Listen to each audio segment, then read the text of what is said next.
ಓಂ ಶಾಂತಿ. ತಾರೀಕು 2/4/2026 ಪ್ರಾತಃ ಮುರುಳಿ. ಮಧುರ ಮಕ್ಕಳೇ, ತಂದೆಯ ಈ ಅಂಗಡಿಯು ಬಹಳ ಅದ್ಭುತವಾಗಿದೆ. ಈ ಅಂಗಡಿಯಲ್ಲಿ ಎಲ್ಲಾ ವಿಧವಾದ ಸಾಮಗ್ರಿಗಳು ಸಿಗುತ್ತವೆ. ಈ ಅಂಗಡಿಗೆ ನೀವು ಮಾಲೀಕರಾಗಿದ್ದೀರಿ. ಪ್ರಶ್ನೆ: ಈ ಅದ್ಭುತವಾದ ವ್ಯಾಪಾರಿಯನ್ನು ಯಾರೂ ಕಾಪಿ ಮಾಡಲು ಸಾಧ್ಯವಿಲ್ಲ, ಏಕೆ? ಉತ್ತರ: ಏಕೆಂದರೆ ಇದು ಸ್ವಯಂ ಸರ್ವ ಖಜಾನೆಗಳ ಭಂಡಾರವಾಗಿದೆ. ಜ್ಞಾನದ, ಸುಖದ, ಶಾಂತಿಯ, ಪವಿತ್ರತೆಯ ಎಲ್ಲಾ ಸಾಮಾನುಗಳ ಸಾಗರವಾಗಿದೆ. ಯಾರಿಗೆ ಏನು ಬೇಕೋ ಅದು ಸಿಗುತ್ತದೆ. ನಿವೃತ್ತಿ ಮಾರ್ಗದವರ ಬಳಿ ಈ ಸಾಮಾನುಗಳು ಸಿಗುವುದಿಲ್ಲ. ತಂದೆಯ ಸಮಾನ ಸಾಗರನೆಂದು ಯಾರೂ ಸಹ ಹೇಳಿಕೊಳ್ಳಲು ಸಾಧ್ಯವಿಲ್ಲ. ಗೀತೆ: ನಿಮ್ಮನ್ನ ಪಡೆದು ನಾನು. ಓಂ ಶಾಂತಿ. ಈಗ ಮಕ್ಕಳು ಬೇಹದ್ದಿನ ತಂದೆಯ ಸಮ್ಮುಖದಲ್ಲಿದ್ದಾರೆ. ಇವರು ಬೇಹದ್ದಿನ ತಂದೆಯೆಂದು ಹೇಳಬಹುದು, ಬೇಹದ್ದಿನ ತಾತನೆಂದು ಹೇಳಬಹುದು. ಅದರಲ್ಲಿ ಬೇಹದ್ದಿನ ಮಕ್ಕಳು ಸಹ ಕುಳಿತಿದ್ದಾರೆ ಮತ್ತು ತಂದೆಯು ಬೇಹದ್ದಿನ ಜ್ಞಾನವನ್ನು ಕೊಡುತ್ತಿದ್ದಾರೆ. ಸೀಮಿತವಾದ ಮಾತುಗಳು ಈಗ ಬಿಟ್ಟು ಹೋಯಿತು. ಈಗ ತಂದೆಯಿಂದ ಬೇಹದ್ದಿನ ಆಸ್ತಿಯನ್ನು ಪಡೆಯಬೇಕು. ಈಗ ಒಂದು ಅಂಗಡಿಯು ಮಾತ್ರವೇ ಇದೆ. ನಾವು ಏನನ್ನು ಬಯಸುತ್ತೇವೆಂದು ಮನುಷ್ಯರಿಗೆ ಗೊತ್ತಿಲ್ಲ. ಅವರಿಗೆ ಸುಖದ ಸಾಗರ, ಪವಿತ್ರತೆಯ ಸಾಗರ, ಆನಂದ ಸಾಗರ, ಜ್ಞಾನ ಸಾಗರ. ಯಾವುದೇ ಅಂಗಡಿ ವ್ಯಾಪಾರಿ ಇದ್ದರೆ ಬಹಳ ವಿಧವಾದ ಸಾಮಾನುಗಳಿರುತ್ತವೆ. ಅಂದ ಮೇಲೆ ಇವರು ಬೇಹದ್ದಿನ ತಂದೆಯಾಗಿದ್ದಾರೆ. ಇವರ ಬಳಿಯೂ ಸಹ ವಿಧ ವಿಧವಾದ ಸಾಮಗ್ರಿಗಳಿವೆ. ಏನೇನಿದೆ? ತಂದೆಯು ಜ್ಞಾನಸಾಗರ, ಸುಖ ಸಾಗರ, ಶಾಂತಿ ಸಾಗರನಾಗಿದ್ದಾರೆ. ಇವರ ಬಳಿ ಅದ್ಭುತವಾದ ಅಲೌಕಿಕವಾದ ಸಾಮಗ್ರಿಗಳಿವೆ. ಆದ್ದರಿಂದ ಗಾಯನ ಇದೆ, ಸುಖಕರ್ತ. ಇದೊಂದೇ ಅಂಗಡಿಯಾಗಿದೆ. ಇಂತಹ ಅಂಗಡಿಯು ಯಾವುದೂ ಇಲ್ಲ. ಬ್ರಹ್ಮ, ವಿಷ್ಣು, ಶಂಕರನ ಬಳಿ ಯಾವ ಸಾಮಗ್ರಿ ಇದೆ? ಏನೂ ಇಲ್ಲ. ಅತಿ ಶ್ರೇಷ್ಠವಾದ ಸಾಮಗ್ರಿಯು ತಂದೆಯ ಬಳಿ ಇದೆ. ಆದ್ದರಿಂದಲೇ ಅವರ ಮಹಿಮೆ ಮಾಡುತ್ತಾರೆ. ತ್ವಮೇವ ಮಾತಶ್ಚ ಪಿತ. ಇಂತಹ ಮಹಿಮೆಯು ಬೇರೆ ಯಾರದೂ ಆಗುವುದಿಲ್ಲ. ಮನುಷ್ಯರು ಶಾಂತಿಗಾಗಿ ಅಲೆದಾಡುತ್ತಾರೆ. ಅವರಿಗೆ ಶಾಂತಿಯೂ ಬೇಕು. ಕೆಲವರಿಗೆ ಇನ್ನೇನು ಬೇಕು? ಅವುಗಳೆಲ್ಲವೂ ಅಲ್ಪಕಾಲದ ಅಂಗಡಿಗಳಾಗಿವೆ. ಇಡೀ ಪ್ರಪಂಚದವರೆಲ್ಲರ ಬಳಿ ಸೀಮಿತವಾದ ಸಾಮಾನುಗಳಿವೆ. ಈ ಒಬ್ಬ ತಂದೆಯ ಬಳಿಯೇ ಬೇಹದ್ದಿನ ಸಾಮಾನುಗಳಿವೆ. ಆದ್ದರಿಂದಲೇ ಇವರ ಮಹಿಮೆಯನ್ನು ಪತೀತ ಪಾವನ, ಲಿಬರೇಟರ್, ಜ್ಞಾನಸಾಗರ, ಆನಂದ ಸಾಗರ ಎಂದು ಕರೆಯುತ್ತಾರೆ. ಇವೆಲ್ಲವೂ ವಿಧ ವಿಧವಾದ ಸಾಮಾನುಗಳಾಗಿವೆ. ಪಟ್ಟಿ ಬರೆದರೆ ಬಹಳ ಆಗುತ್ತದೆ. ಈ ತಂದೆಯ ಬಳಿ ಇರುವ ಎಲ್ಲಾ ಸಾಮಾನುಗಳ ಮೇಲೂ ಮಕ್ಕಳಿಗೆ ಅಧಿಕಾರವಿದೆ. ತಂದೆಯ ಮಕ್ಕಳಾದ ಮೇಲೆ ಈ ಎಲ್ಲಾ ಸಾಮಗ್ರಿಗಳ ಮೇಲೆ ಮಾಲೀಕರಾಗುತ್ತೇವೆಂದು ಯಾರಿಗೂ ತಿಳಿದಿಲ್ಲ. ತಂದೆಯು ಭಾರತದಲ್ಲಿಯೇ ಬರುತ್ತಾರೆ. ತಂದೆಯ ಬಳಿ ಏನು ಸಾಮಗ್ರಿಗಳಿವೆಯೋ ಅದನ್ನು ಅವಶ್ಯಕವಾಗಿ ತರುತ್ತಾರೆ. ಅವರ ಬಳಿ ಪಡೆದುಕೊಳ್ಳಲು ಹೋಗಲು ಸಾಧ್ಯವಿಲ್ಲ. ಕಲ್ಪ ಕಲ್ಪವು ಕಲ್ಪದ ಸಂಗಮ ಯುಗದಲ್ಲಿ ನಾನೇ ಬರಬೇಕಾಗುತ್ತದೆ ಎಂದು ತಂದೆಯು ತಿಳಿಸುತ್ತಾರೆ. ನಾನು ಬಂದು ನಿಮಗೆ ಎಲ್ಲಾ ವಸ್ತುಗಳನ್ನು ಕೊಟ್ಟು ಹೋಗುತ್ತೇನೆ. ಎಂದೂ ಸಿಗದೇ ಇರುವ ವಸ್ತುಗಳನ್ನು ನಾನು ನಿಮಗೆ ಕೊಡುತ್ತೇನೆ. ಅರ್ಧ ಕಲ್ಪದವರೆಗೆ ನಿಮ್ಮ ಭಂಡಾರವು ತುಂಬುತ್ತದೆ. ಯಾವುದೇ ಅಪ್ರಾಪ್ತವಾದ ವಸ್ತುವು ಇಲ್ಲವೆಂದರೆ ಕರೆಯಬೇಕಾಗುವುದಿಲ್ಲ. ಡ್ರಾಮಾ ಪ್ಲಾನ್ ಅನುಸಾರ ನೀವು ನಿಮ್ಮ ಆಸ್ತಿಯನ್ನು ಪಡೆದು ನಿಧಾನವಾಗಿ ಕೆಳಗಿಳಿಯಲೇಬೇಕಾಗಿದೆ. ಪೂರ್ವ ಜನ್ಮವನ್ನು ಸಹ ಅವಶ್ಯಕವಾಗಿ ಪಡೆದುಕೊಳ್ಳಲೇಬೇಕು. 84 ಜನ್ಮಗಳನ್ನು ಪಡೆಯಲೇಬೇಕಾಗಿದೆ. 84 ಜನ್ಮದ ಚಕ್ರವೆಂದು ಹೇಳುತ್ತಾರೆ, ಆದರೆ ಅರ್ಥವನ್ನಂತೂ ತಿಳಿದುಕೊಂಡಿಲ್ಲ. 84ರ ಬದಲಾಗಿ 84 ಲಕ್ಷ ಜನ್ಮವೆಂದು ಹೇಳಿಕೊಳ್ಳುತ್ತಾರೆ. ಮಾಯೆಯು ತಪ್ಪನ್ನು ಮಾಡಿಸಿಬಿಡುತ್ತದೆ. ಇದು ನೀವೀಗ ತಿಳಿದುಕೊಳ್ಳುತ್ತೀರೆಂದ ಮೇಲೆ ಬೇರೆಲ್ಲವನ್ನು ಮರೆತು ಬಿಡುತ್ತೀರಿ. ಈ ಸಮಯದಲ್ಲಿ ಸಾಮಗ್ರಿಗಳನ್ನು ತೆಗೆದುಕೊಳ್ಳುತ್ತೀರಿ. ಸತ್ಯಯುಗದಲ್ಲಿ ರಾಜ್ಯಭಾರ ಮಾಡುತ್ತೀರಿ. ಆದರೆ ಅವರಿಗೆ ಇದು ತಿಳಿದಿಲ್ಲ. ಈ ರಾಜ್ಯಭಾಗ್ಯವನ್ನು ಯಾರು ಕೊಟ್ಟರು? ಲಕ್ಷ್ಮೀನಾರಾಯಣರು ಯಾವಾಗ ಇದ್ದರು? ಸ್ವರ್ಗದ ಸುಖದ ಬಗ್ಗೆಯೂ ಹಾಡುತ್ತಾರೆ. ಎಲ್ಲಾ ತರಹದ ಸುಖವನ್ನು ಕೊಡುತ್ತಾರೆ. ಇದಕ್ಕಿಂತ ಹೆಚ್ಚಾಗಿ ಸುಖವಿರಲು ಸಾಧ್ಯವಿಲ್ಲ. ಆದರೆ ಆ ಸುಖವು ಪ್ರಾಯಲೋಪವಾಗಿ ಬಿಡುತ್ತದೆ. ಅರ್ಧಕಲ್ಪದ ನಂತರ ರಾವಣನು ಬಂದು ಎಲ್ಲಾ ಸುಖವನ್ನು ಕಸಿದುಕೊಳ್ಳುತ್ತಾನೆ. ಯಾರಾದರೂ ಕೋಪ ಮಾಡಿಕೊಂಡರೆಂದರೆ ನಿಮ್ಮ ಕಲೆಯು ಸಮಾಪ್ತಿಯಾಗುತ್ತದೆ. ನೀವು ಸಹ ಸರ್ವಗುಣ ಸಂಪನ್ನ 16 ಕಲಾ ಸಂಪೂರ್ಣರಾಗಿದ್ದೀರಿ. ಆ ಕಲೆಗಳು ಈಗ ಸಮಾಪ್ತಿಯಾಗಿ ಬಿಟ್ಟಿವೆ. ಒಬ್ಬ ತಂದೆಯ ವಿನಃ ಬೇರೆ ಯಾರದೂ ಸಹ ಮಹಿಮೆಯಿಲ್ಲ. ಹಣವಿದ್ದರೆ ಪ್ರಪಂಚವನ್ನೆಲ್ಲ ಸುತ್ತಿಕೊಂಡು ಬನ್ನಿ ಎಂದು ಹೇಳುತ್ತಾರಲ್ಲವೇ? ನೀವು ವಿಚಾರ ಮಾಡಿ, ಸ್ವರ್ಗದಲ್ಲಿ ಎಷ್ಟೊಂದು ಸಮೃದ್ಧಿಯಾದ ಧನ ಸಂಪತ್ತು ಇತ್ತು. ಈಗ ಅದು ಇದೆಯೇ? ಎಲ್ಲವೂ ಪ್ರಾಯಲೋಪವಾಗಿ ಬಿಡುತ್ತದೆ. ಧರ್ಮಭ್ರಷ್ಟ, ಕರ್ಮಭ್ರಷ್ಟರಾಗುತ್ತೀರಿ. ಧನ ಸಂಪತ್ತು ಪ್ರಾಯಲೋಪವಾಗುತ್ತದೆ ಮತ್ತು ಕೆಳಗಿಳಿದು ಬಿಡುತ್ತೀರಿ. ನಿಮಗೆ ಎಷ್ಟೊಂದು ಹಣವನ್ನು ಕೊಟ್ಟಿದ್ದೆನೋ, ವಜ್ರ ಸಮಾನ ಮಾಡಿದ್ದೆನೋ, ಆದರೆ ಆ ಧನ ಸಂಪತ್ತೆಲ್ಲವನ್ನು ಎಲ್ಲಿ ಕಳೆದು ಬಿಟ್ಟಿರಿ ಎಂದು ತಂದೆಯು ತಿಳಿಸುತ್ತಾರೆ. ಈಗ ತಂದೆಯು ಪುನಃ ನಿಮ್ಮ ಆಸ್ತಿಯನ್ನು ಪಡೆಯಬೇಕೆಂದರೆ ಪುರುಷಾರ್ಥ ಮಾಡಿ ಎಂದು ಹೇಳುತ್ತಾರೆ. ಬಾಬಾ ನಮಗೆ ಸ್ವರ್ಗದ ರಾಜ್ಯಭಾಗ್ಯವನ್ನು ಕೊಡುತ್ತಿದ್ದಾರೆಂದು ನೀವು ತಿಳಿದುಕೊಂಡಿದ್ದೀರಿ. ನನ್ನನ್ನು ನೆನಪು ಮಾಡುವುದರಿಂದ ನಿಮ್ಮ ಮೇಲಿರುವ ತುಕ್ಕು ಬಿಟ್ಟು ಹೋಗುವುದು. ಬಾಬಾ ನೆನಪು ಮರೆತು ಹೋಗುತ್ತದೆ ಎಂದು ಮಕ್ಕಳು ಹೇಳುತ್ತಾರೆ. ಕನ್ಯೆಯ ವಿವಾಹವಾದ ಮೇಲೆ ತನ್ನ ಪತಿಯನ್ನು ಮರೆತು ಬಿಡುತ್ತಾಳೆಯೇ? ತಂದೆಯನ್ನು ಮಕ್ಕಳು ಮರೆಯುತ್ತಾರೆಯೇ? ತಂದೆಯಾದರೂ ದಾತನಾಗಿದ್ದಾರೆ. ಮಕ್ಕಳು ಆಸ್ತಿಯನ್ನು ಪಡೆಯಲು ನೆನಪು ಮಾಡಲೇಬೇಕು. ಮಧುರಾತಿ ಮಧುರ ಅಗಲಿ ಹೋಗಿ ಮರಳಿ ಸಿಕ್ಕಿರುವ ಮಕ್ಕಳೇ, ವಿಕರ್ಮವನ್ನು ವಿನಾಶ ಮಾಡಿಕೊಳ್ಳಲು ನೆನಪಿನ ಯಾತ್ರೆಯ ವಿನಃ ಬೇರೆ ಯಾವುದೇ ಉಪಾಯವಿಲ್ಲ. ಭಕ್ತಿ ಮಾರ್ಗದಲ್ಲಿ ತೀರ್ಥಯಾತ್ರೆ, ಗಂಗಾ ಸ್ನಾನ ಮಾಡುತ್ತಾ ಏಣಿಯನ್ನಿಳಿಯುತ್ತಲೇ ಬಂದಿದ್ದೀರಿ. ಯಾರೂ ಸಹ ಮೇಲೇರಲು ಸಾಧ್ಯವಿಲ್ಲ. ಕಾಯ್ದೆಯೂ ಇಲ್ಲ. ಎಲ್ಲರದು ಇಳಿಯುವ ಕಲೆಯಾಗಿದೆ. ಇಂತಹವರು ಮುಕ್ತಿಯಲ್ಲಿ ಹೋದರೆಂದು ಅಸತ್ಯವನ್ನೇ ಹೇಳುತ್ತಾರೆ. ಆದರೆ ಯಾರೂ ಹಿಂತಿರುಗಿ ಹೋಗಲು ಸಾಧ್ಯವಿಲ್ಲ. ತಂದೆಯು ನಿಮ್ಮನ್ನು 16 ಕಲಾ ಸಂಪೂರ್ಣರನ್ನಾಗಿ ಮಾಡಲು ಬಂದಿದ್ದಾರೆ. ನಿರ್ಗುಣನಲ್ಲಿ ಯಾವುದೇ ಗುಣವಿಲ್ಲವೆಂದು ನೀವು ಹೇಳುತ್ತೀರಿ. ಈಗ ನಿಮ್ಮನ್ನು ಗುಣವಂತರನ್ನಾಗಿ ಮಾಡುತ್ತಿದ್ದಾರೆ ಎಂದು ತಂದೆಯು ತಿಳಿಸುತ್ತಾರೆ. ನಾವೇ ಗುಣವಂತರು, ಪೂಜ್ಯರಾಗಿದ್ದೆವು. ನಾವೇ 5,000 ವರ್ಷಗಳ ಹಿಂದೆ ಆಸ್ತಿಯನ್ನು ಪಡೆದಿದ್ದೆವು. ತಂದೆಯು ತಿಳಿಸುತ್ತಾರೆ, ನಾನು ನಿಮಗೆ ಆಸ್ತಿಯನ್ನು ಕೊಟ್ಟು ಹೋಗಿದ್ದೆನು. ಶಿವಜಯಂತಿ, ರಕ್ಷಾಬಂಧನ, ದಸರಾ ಇವೆಲ್ಲವನ್ನು ಮಾಡುತ್ತಲೇ ಬಂದಿರಿ. ಆದರೂ ಸಹ ಏನನ್ನೂ ತಿಳಿದಿರಲಿಲ್ಲ. ಎಲ್ಲವನ್ನೂ ಮರೆತು ಹೋಗಿದ್ದೀರಿ. ತಂದೆಯು ಬಂದು ನೆನಪು ತರಿಸುತ್ತಾರೆ. ನೀವೇ ಇದ್ದಿರಿ, ನಂತರ ನೀವೇ ರಾಜ್ಯಭಾಗ್ಯವನ್ನು ಕಳೆದುಕೊಂಡಿರಿ. ತಂದೆಯು ತಿಳಿಸುತ್ತಾರೆ, ಇಡೀ ಪ್ರಪಂಚವು ಹಳೆಯದು, ಜರ್ಜಡೀಭೂತವಾಗಿದೆ. ಪ್ರಪಂಚವಂತೂ ಇದೇ ರೀತಿಯಾಗಿದೆ. ಇದೇ ಹೊಸ ಭಾರತವಾಗಿತ್ತು, ಈಗ ಹಳೆಯದಾಗಿದೆ. ಸ್ವರ್ಗದಲ್ಲಿ ಸದಾ ಸುಖವಿರುತ್ತದೆ. ದ್ವಾಪರದ ನಂತರ ದುಃಖ ಪ್ರಾರಂಭವಾಗುತ್ತದೆ ಎಂದರೆ ವೇದ, ಶಾಸ್ತ್ರ ಇತ್ಯಾದಿಗಳೆಲ್ಲವನ್ನೂ ಮಾಡುತ್ತಾರೆ. ಯಾವಾಗ ಭಕ್ತಿಯನ್ನು ಮಾಡುತ್ತೀರೋ ಆಗ ಭಗವಂತನು ಬಂದರಲ್ಲವೇ.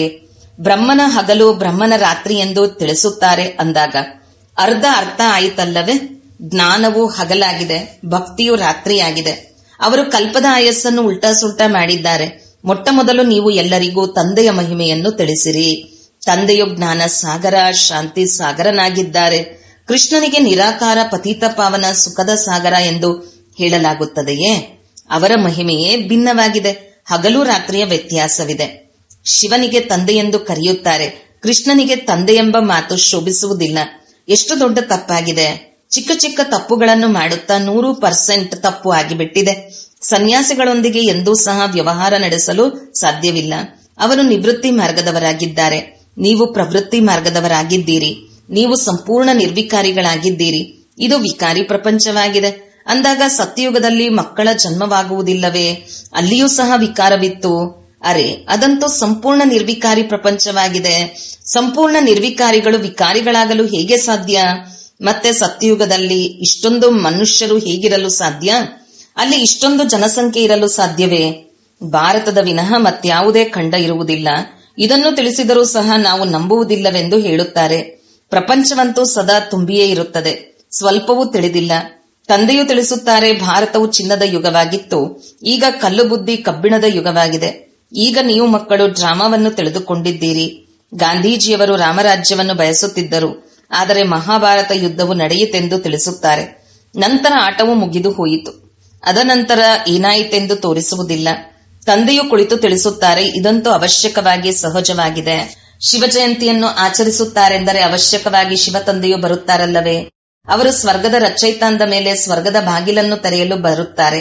ಬರುವುದು ಸಹ ಯಾವಾಗ ಈ ಪ್ರಪಂಚ ನರಕವಾಗುತ್ತದೆಯೋ ಆಗ ಸ್ವರ್ಗದ ಬಾಗಿಲನ್ನು ತೆರೆದು ನರಕದ ಬಾಗಿಲನ್ನು ಮುಚ್ಚುತ್ತಾರೆ. ಸ್ವರ್ಗದ ಬಾಗಿಲನ್ನು ತೆಗೆದರು ಎಂದರೆ ಸ್ವರ್ಗದಲ್ಲಿ ಎಲ್ಲರೂ ಬರಬೇಕಲ್ಲವೇ. ಇದು ಅಷ್ಟೊಂದು ಕಠಿಣವಾದ ಮಾತಲ್ಲ.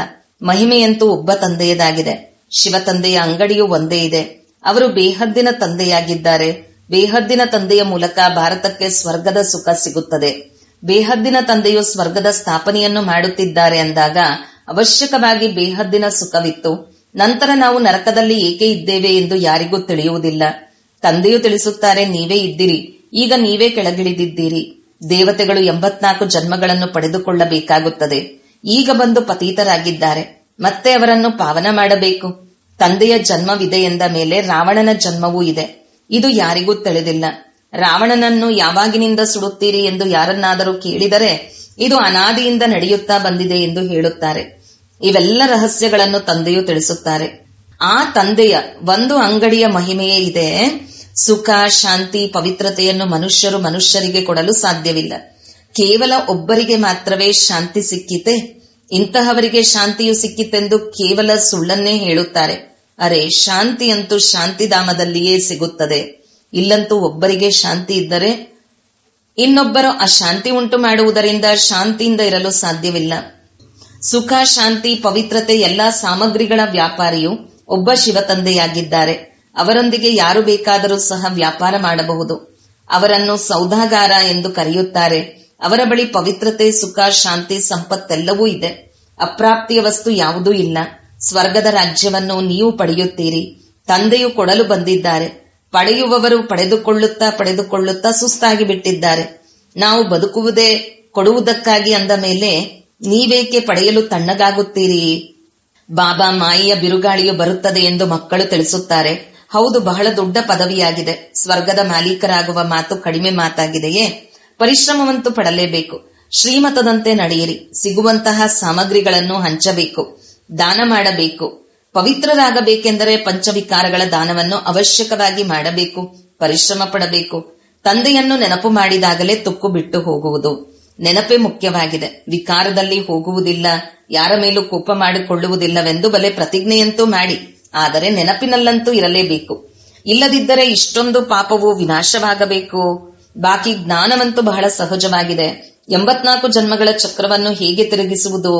ಇದನ್ನು ಯಾರಿಗೆ ಬೇಕಾದರೂ ತಿಳಿಸಬಹುದು. ಬಾಕಿ ನೆನಪಿನ ಯಾತ್ರೆಯಲ್ಲಿರುವುದೇ ಪರಿಶ್ರಮವಿದೆ. ಭಾರತದ ಪ್ರಾಚೀನ ಯೋಗವು ಪ್ರಸಿದ್ಧವಾಗಿದೆ. ಜ್ಞಾನವು ಏನು ಕೊಡುತ್ತದೆ? ಮನ್ಮನಾಭವ ಎಂದರೆ ನನ್ನನ್ನು ನೆನಪು ಮಾಡಿದರೆ ವಿಕರ್ಮ ವಿನಾಶವಾಗುತ್ತದೆ. ನೀವು ಗಾಯನವೂ ಮಾಡುತ್ತಿದ್ದೀರಿ. ನೀವು ಬಂದರೆ ಮತ್ತೆಲ್ಲಾ ಸಂಘವನ್ನು ಬಿಟ್ಟು ನಿಮ್ಮ ಸಂಘದಲ್ಲಿ ಇರುತ್ತೇವೆ. ನಿಮ್ಮ ಮೇಲೆ ಬಲಿಹಾರಿಯಾಗುತ್ತೇವೆ. ನಿಮ್ಮ ವಿನಃ ಬೇರೆ ಯಾರನ್ನೂ ನೆನಪು ಮಾಡುವುದಿಲ್ಲ ಎಂದು ಪ್ರತಿಜ್ಞೆಯನ್ನು ಮಾಡಿರುವುದು ಮರೆತು ಹೋಯಿತೆ. ಹೇಳುತ್ತಾರಲ್ಲವೇ, ಕೈ ಕೆಲಸ ಮಾಡುತ್ತಿರಲಿ, ಬುದ್ಧಿಯು ನೆನಪು ಮಾಡುತ್ತಿರಲಿ. ನೀವು ಕರ್ಮಯೋಗಿಗಳಂತೂ ಆಗಿದ್ದೀರಲ್ಲವೇ? ವ್ಯಾಪಾರ ವ್ಯವಹಾರವನ್ನು ಮಾಡುತ್ತಲೂ ಬುದ್ಧಿಯೋಗವನ್ನು ತಂದೆಯ ಜೊತೆ ಜೋಡಿಸಬೇಕು. ಪ್ರಿಯತಮ ತಂದೆಯು ಸ್ವಯಂ ಹೇಳುತ್ತಾರೆ, ನೀವು ಪ್ರಿಯತಮೆಯರು ಅರ್ಧಕಲ್ಪ ನೆನಪು ಮಾಡಿದಿರಿ. ಈಗ ನಾನು ಬಂದಿದ್ದೇನೆ, ನೆನಪು ಮಾಡಿ. ಈಗ ಗಳಿಗೆಗೆ ನೆನಪು ಮರೆತು ಹೋಗುತ್ತದೆ. ಇದರಲ್ಲಿಯೇ ಪರಿಶ್ರಮವಿದೆ. ಕರ್ಮಾತೀತ ಸ್ಥಿತಿಯಾದರೆ ಈ ಶರೀರವನ್ನು ಬಿಡಬೇಕಾಗುತ್ತದೆ. ರಾಜಧಾನಿಯು ಸ್ಥಾಪನೆಯಾಯಿತೆಂದರೆ ಕರ್ಮಾತೀತ ಸ್ಥಿತಿಯನ್ನು ಪಡೆದುಕೊಳ್ಳುತ್ತೀರಿ. ನೀವಂತೂ ಈಗ ಎಲ್ಲರೂ ಪುರುಷಾರ್ಥಿಗಳಾಗಿದ್ದೀರಿ. ಎಲ್ಲರಿಗಿಂತ ಹೆಚ್ಚು ಮಮ್ಮ ಬಾಬಾ ನೆನಪು ಮಾಡುತ್ತಾರೆ. ಸೂಕ್ಷ್ಮವತನದಲ್ಲಿಯೂ ಕಂಡುಬರುತ್ತದೆ. ನಾನು ಯಾರಲ್ಲಿ ಪ್ರವೇಶಿಸುತ್ತೇನೆಯೋ ಅವರು ಬಹಳ ಜನ್ಮಗಳ ಅಂತಿಮ ಜನ್ಮದಲ್ಲಿ ಇದ್ದಾರೆ. ಅವರು ಪುರುಷಾರ್ಥ ಮಾಡುತ್ತಾರೆಂದು ತಂದೆಯು ತಿಳಿಸುತ್ತಾರೆ. ಕರ್ಮಾತೀತ ಸ್ಥಿತಿಯಂತೂ ಯಾರೂ ಸಹ ಈಗಲೇ ತಲುಪಲು ಸಾಧ್ಯವಿಲ್ಲ. ಕರ್ಮಾತೀತ ಸ್ಥಿತಿಯು ಬಂದು ಬಿಟ್ಟಿತೆಂದರೆ ಈ ಶರೀರವಿರಲು ಸಾಧ್ಯವಿಲ್ಲ. ತಂದೆಯಂತೂ ಬಹಳ ಚೆನ್ನಾಗಿ ತಿಳಿಸಿಕೊಡುತ್ತಾರೆ. ಇದೆಲ್ಲವೂ ತಿಳಿದುಕೊಳ್ಳುವವರ ಬುದ್ಧಿಯ ಮೇಲೆ ಆಧಾರಿತವಾಗಿದೆ. ಸ್ವರ್ಗದ ರಚಯಿತನು ಒಬ್ಬರೇ ಆಗಿದ್ದಾರೆ. ಅವರ ಬಳಿಯೇ ಜ್ಞಾನದ ಎಲ್ಲಾ ಸಾಮಗ್ರಿಗಳಿವೆ. ಅವರೇ ಜಾದುಗಾರನಾಗಿದ್ದಾರೆ. ಬೇರೆ ಯಾರಿಂದಲೂ ಸುಖ, ಶಾಂತಿ, ಪವಿತ್ರತೆಯ ಆಸ್ತಿಯೂ ಸಿಗಲು ಸಾಧ್ಯವಿಲ್ಲ. ತಂದೆಯು ಕುಳಿತು ಬಹಳ ಚೆನ್ನಾಗಿ ತಿಳಿಸುತ್ತಾರೆ. ಮಕ್ಕಳು ಧಾರಣೆ ಮಾಡಿ ಅನ್ಯರಿಗೂ ಧಾರಣೆ ಮಾಡಿಸಬೇಕು. ಎಷ್ಟು ಧಾರಣೆ ಮಾಡುತ್ತೀರೋ ಅಷ್ಟು ಆಸ್ತಿಯೂ ಸಿಗುತ್ತದೆ. ದಿನಪ್ರತಿದಿನ ಬಹಳ ವಿಧವಾದ ಸಾಮಗ್ರಿಗಳು ಸಿಗುತ್ತವೆ. ಲಕ್ಷ್ಮೀನಾರಾಯಣರನ್ನು ನೋಡಿ, ಎಷ್ಟು ಮಧುರವಾಗಿದ್ದಾರೆ. ಅವರಂತೆಯೇ ಮಧುರರಾಗಬೇಕು. ಒಳ್ಳೆಯದು. ಮಧುರಾತಿ ಮಧುರ ಅಗಲಿ ಹೋಗಿ ಮರಳಿ ಸಿಕ್ಕಿರುವ ಮಕ್ಕಳ ಪ್ರತಿ ಮಾತಾ ಪಿತಾ ಬಾಬ್ದಾದರವರ ನೆನಪು, ಪ್ರೀತಿ ಹಾಗೂ ಗುಡ್ ಮಾರ್ನಿಂಗ್. ಆತ್ಮೀಯ ತಂದೆಯ ಆತ್ಮೀಯ ಮಕ್ಕಳಿಗೆ ನಮಸ್ತೆ. ಬೇರೆ ಯಾವುದೇ ಸತ್ಸಂಗಗಳಲ್ಲಿ ಈ ರೀತಿ ಹೇಳುತ್ತಾರೆಯೇ? ಇದಂತೂ ಅವಶ್ಯಕವಾಗಿ ನಮ್ಮದು ಹೊಸ ಭಾಷೆಯಾಗಿದೆ. ಇದಕ್ಕೆ ಆಧ್ಯಾತ್ಮಿಕ ಜ್ಞಾನವೆಂದು ಹೇಳಲಾಗುತ್ತದೆ. ಒಳ್ಳೆಯದು. ಧಾರಣೆಗಾಗಿ ಮುಖ್ಯ ಸಾರ 1. ತಂದೆಯ ಮೂಲಕ ಸುಖ, ಶಾಂತಿ, ಪವಿತ್ರತೆಯ ಯಾವ ಸಾಮಗ್ರಿಗಳು ಸಿಗುತ್ತವೆ ಅವುಗಳನ್ನು ಅನ್ಯರಿಗೂ ದಾನ ಮಾಡಬೇಕು. ಮೊದಲು ವಿಕಾರಗಳನ್ನು ದಾನ ಮಾಡಿ ಪವಿತ್ರರಾಗಬೇಕು. ನಂತರ ಅವಿನಾಶಿ ಜ್ಞಾನಧನದ ದಾನ ಮಾಡಬೇಕು. 2. ದೇವತೆಗಳಂತೆ ಮಧುರರಾಗಬೇಕು. ಬಾಬ್ದಾದರವರ ಜೊತೆ ಯಾವ ಪ್ರತಿಜ್ಞೆ ಮಾಡಿದ್ದೀರೋ ಅದನ್ನು ಸದಾ ನೆನಪಿನಲ್ಲಿಟ್ಟುಕೊಂಡು ಮತ್ತು ತಂದೆಯ ನೆನಪಿನಲ್ಲಿದ್ದು ವಿಕರ್ಮ ವಿನಾಶ ಮಾಡಿಕೊಳ್ಳಬೇಕು. ವರದಾನ: ನಿಮಿತ್ತನೆಂಬ ಸ್ಮೃತಿಯ ಮೂಲಕ ತಮ್ಮ ಪ್ರತಿಯೊಂದು ಸಂಕಲ್ಪದ ಮೇಲೆ ಗಮನವನ್ನಿಡುವ ನಿವಾರಣಾ ಸ್ವರೂಪ ಭವ. ಸರ್ವರ ದೃಷ್ಟಿಯು ನಿಮಿತ್ತವಾಗಿರುವ ಆತ್ಮಗಳ ಮೇಲಿರುತ್ತದೆ. ಆದ್ದರಿಂದ ನಿಮಿತ್ತವಾಗಿ ಇರುವವರು ವಿಶೇಷವಾಗಿ ಪ್ರತಿಯೊಂದು ಸಂಕಲ್ಪದ ಮೇಲೆ ಗಮನವನ್ನಿಡಬೇಕು. ಒಂದು ವೇಳೆ ನಿಮಿತ್ತವಾಗಿರುವ ಮಕ್ಕಳು ಸಹ ಯಾವುದೇ ಕಾರಣಗಳನ್ನು ಹೇಳುತ್ತಾರೆಂದರೆ ಅವರನ್ನು ಫಾಲೋ ಮಾಡುವವರಿಗೆ ಅನೇಕ ಕಾರಣಗಳನ್ನು ತಿಳಿಸಿಬಿಡುತ್ತಾರೆ.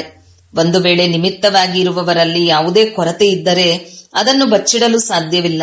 ಆದ್ದರಿಂದ ವಿಶೇಷವಾಗಿ ತಮ್ಮ ಸಂಕಲ್ಪ, ವಾಣಿ ಹಾಗೂ ಕರ್ಮದ ಮೇಲೆ ಗಮನವನ್ನಿಟ್ಟುಕೊಂಡು ನಿವಾರಣಾ ಸ್ವರೂಪರು ಆಗಿರಿ. ಸ್ಲೋಗನ್: ಯಾರಲ್ಲಿ ತಮ್ಮ ಗುಣ ಅಥವಾ ವಿಶೇಷತೆಗಳ ಬಗ್ಗೆಯೂ ಅಭಿಮಾನ ಇರುವುದಿಲ್ಲವೋ ಅವರು ಜ್ಞಾನಿ ಆತ್ಮ ಆಗಿದ್ದಾರೆ.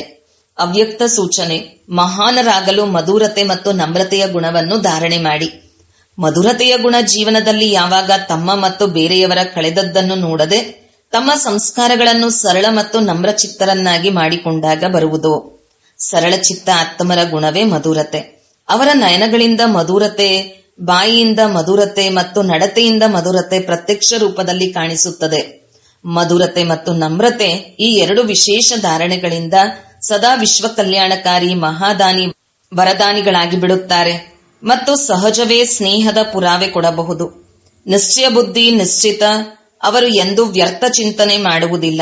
ಸದಾ ಸ್ವಚಿಂತನೆಯಲ್ಲಿರುವವರು ಸ್ವಸ್ಥಿತಿಯಿಂದ ಪರಿಸ್ಥಿತಿಯ ಮೇಲೆ ವಿಜಯ ಪ್ರಾಪ್ತಿ ಮಾಡಿಕೊಳ್ಳುತ್ತಾರೆ. ಓಂ ಶಾಂತಿ.